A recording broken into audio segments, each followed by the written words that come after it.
हे welcome back. Symmetric key cryptography बबाले दामी मजा आउनेवाला छ र हामीले डाटा इन्क्रिप्सन स्ट्यान्डर्ड्स हेर्नेवाला छौँ। पर्फेक्ट। सो ओके ठिक छ। ओके मतलब म यहाँ कपी खोज्दैछु कि तपाईँलाई एक्सप्लेन गर्नु पर्यो नि के नगर्ने। पर्फेक्ट, मैले भेटिहालेँ। सो सेम कि सिमेट्रिक क्रिप्टोग्राफीमा के हुन्थ्यो त, इन्क्रिप्सन र डिक्रिप्सन गर्नको लागि सेम की युज हुन्थ्यो। पर्फेक्ट। अब जस्तो same key is used for by both parties. Sender uses this key and encryption algorithm to encrypt data, receiver uses the same key and corresponding decryption algorithm to decrypt the data. एउटै key use गर्छ। सेन्डरले plain text encryption use गर्नलाई shared की छ, त्यही key use गरेर encrypt गर्यो र डिक्रिप्सनमा त्यही की युज गरेर डिक्रिप्ट गरेर प्लेन टेक्स्ट रिसिभरले पायो। पर्फेक्ट। यसको एउटा बबाले दामी इक्जाम्पल हो डाटा इन्क्रिप्सन स्ट्यान्डर्ड।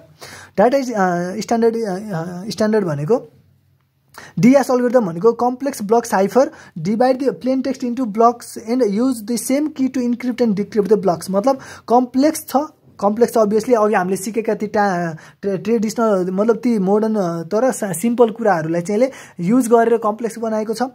र ब्लक साइफर हो। Block cipher in the sense उसले चाहिँ के गर्छ त, प्लेन टेक्स्ट जुन यसलाई दिएको छ त्यसलाई यसले ब्लक्समा डिभाइड गर्छ र त्यो इच ब्लक्समा चाहिँ सेम कि इन्क्रिप्ट र डिक्रिप्ट युज गरेर गर्छ। ठिक छ। मतलब त्यसलाई चाहिँ इन्क्रिप्ट र डिक्रिप्ट गर्छ र त्यो इन्क्रिप्ट र डिक्रिप्ट गर्नको लागि सेम कि युज गर्छ।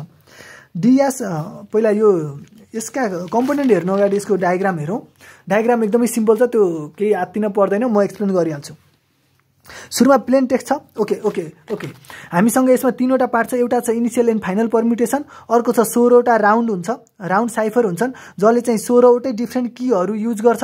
भनेपछि 16वटा डिफ्रेन्ट की युज गर्नको लागि 16वटा different key derive from original कीबाटै डिराइभ गरे हो। त्यही भएर 16वटा की डिफ्रेन्ट की जनरेट गर्न हामीसँग की जनरेटर छ। तीनटा कुरा छ। पर्फेक्ट। तीनटा मतलब इनिसियल र फाइनल परम्युटेसन छ।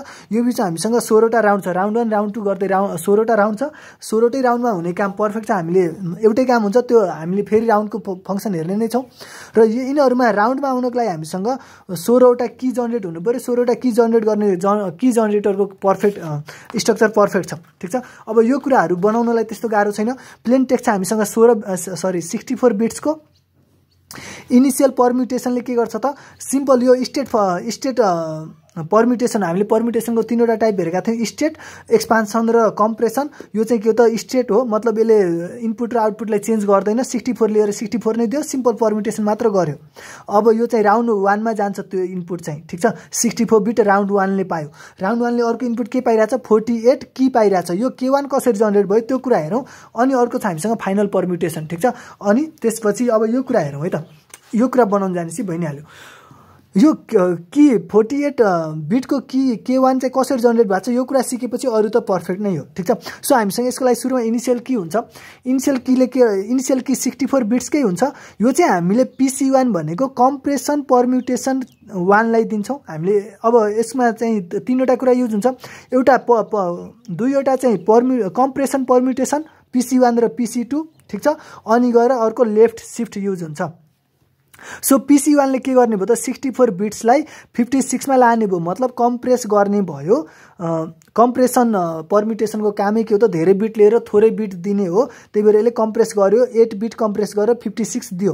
यो 56 बिटलाई अब हामीले डिभाइड गर्छौँ 28 बिट्समा। लेफ्ट र राइटमा मतलब 28 बिट्सबाट हामीले डिभाइड गर्यौँ। 28 बिट्सलाई हामीले C भनौँ, अर्को 28 बिटलाई हामीले D भनौँ।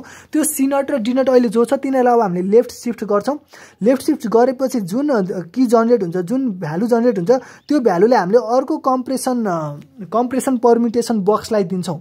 यो उसलाई दिन्छौँ।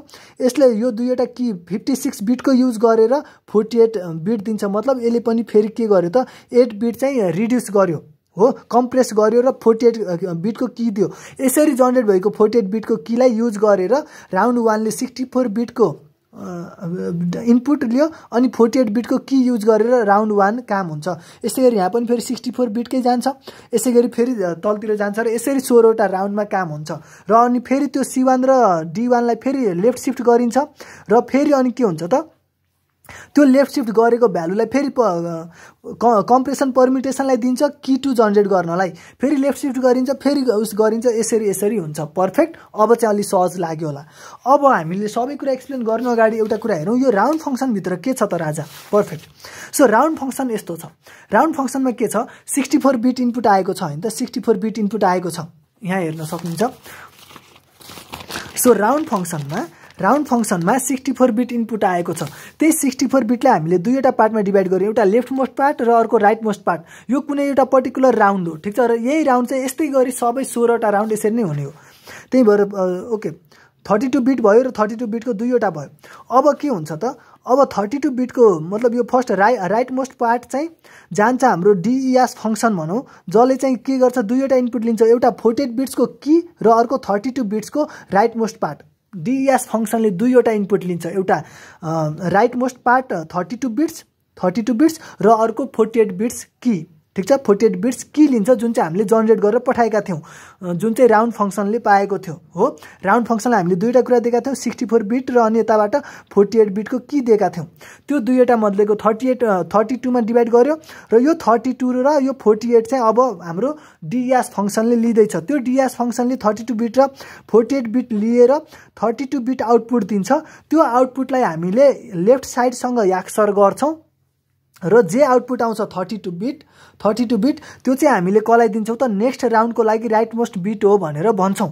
र अनि अहिलेको राइट मोस्ट बिटलाई चाहिँ हामीले सिधै लेफ्ट मोस्ट बिट बनाउँछौँ नेक्स्ट राउन्डको लागि। पर्फेक्ट। अब हामीले यो मात्र जान्नु छ कि यो फङ्सनभित्र के छ भाइ, कुरा ठिक छ, यहाँसम्म ठिक छ। अब यो इन्क्रिप्सनको थियो भने डिक्रिप्सनमा के हुन्छ त, सेम कुरा हो, सेम कुरा, बस यो एरो मात्र फरक, एउटा यहाँको यो एरो फरक अनि अर्को यो दुईटा एरो फरक, यति मात्र, एरोको डिरेक्सन फरक गरिदिने, दिस इज फर डिक्रिप्सन। अब हामी यो मात्र कुरा बुझ्यौँ कि यो फङ्सनभित्र के छ भाइ। पर्फेक्ट। डिइएस फङ्सनमा 4वटा कुरा छ। एउटा छ एक्सपान्सन हुन्छ, किनकि हामीले 32 बिट लिएका छौँ र अनि की चाहिँ 48 बिटको छ भाइ। हामीले 32 बिटको लिएका छौँ तर 48 बिटको की छ भनेपछि याक्सर लगाउनको लागि हामीलाई 48 बिट नै चाहियो, सेम भ्यालु चाहियो। त्यही भएर अब एक्सपान्सन गऱ्यौँ, एक्सपान्सन गरेर 48 बिट बनायौँ, की त हामीसँग 48 बिट नै छ हो। अब यो दुईटालाई एक्सर गरेपछि 48 बिट नै आउँछ। त्यो 48 बिट हामीले 48 बिट युज गर्न पाइँदैन, हामीले 38 बिट आउटपुट दिनुपर्ने छ। त्यही भएर अब यसले के गर्यो त, याक्स बक्स युज गर्यो। याक्स बक्स भनेको सब्स्टिट्युसन बक्स। सब्स्टिट्युसन बक्समा के छ त, 8वटा सब्स्टिट्युसन बक्सहरू छन्, 8वटा सब्स्टिट्युसन बक्सहरू छन् र इच 8वटा बक्सहरूले चाहिँ 6वटा इनपुट लिएर 4वटा आउटपुट दिन्छन्। भनेपछि के हुने भयो त, 8वटा छन् र 6वटा इनपुट लिन्छन् भनेपछि 48 बिट इनपुट लिने भयो र अनि 8वटा छन् र 4वटा आउटपुट दिने भयो भनेपछि 32 बिट आउटपुट दिने भयो। यसरी काम हुन्छ। पर्फेक्ट। र अनि हामीले त्यसपछि आएको 32 बिटलाई स्टेट पर्म्युटेसन गर्छौँ। स्टेट पर्म्युटेसन भनेको के, जति नम्बर अफ इनपुट आएको छ त्यति नै नम्बर अफ आउटपुट दिने चाहिँ स्टेट पर्म्युटेसन हो, ठिक छ। यसरी आयो, यसरी उसले 32 बिट इनपुट लियो, 48 बिट की लियो र योबाट 32 बिट आउटपुट जनरेट गर्यो डिइएस फङ्सनले। त्यो डिइएस फङ्सनबाट आएकोलाई हामीले याक्सर गर्यौँ र नेक्स्टको लागि राउन्ड भ्यालुहरू क्याल्कुलेट गर्यौँ र यसरी आएकोलाई हामीले राउन्डमा दिँदै जान्छौँ र अनि यसरी नेक्स्ट बिटको लागि पनि फेरि आउँछ र अनि सेम कामहरू हुँदै जान्छ। पर्फेक्ट। यो थियो अब फिगर एक्सप्लेनेसन पार्ट। अब हामी हेरौँ थ्योरी पार्ट।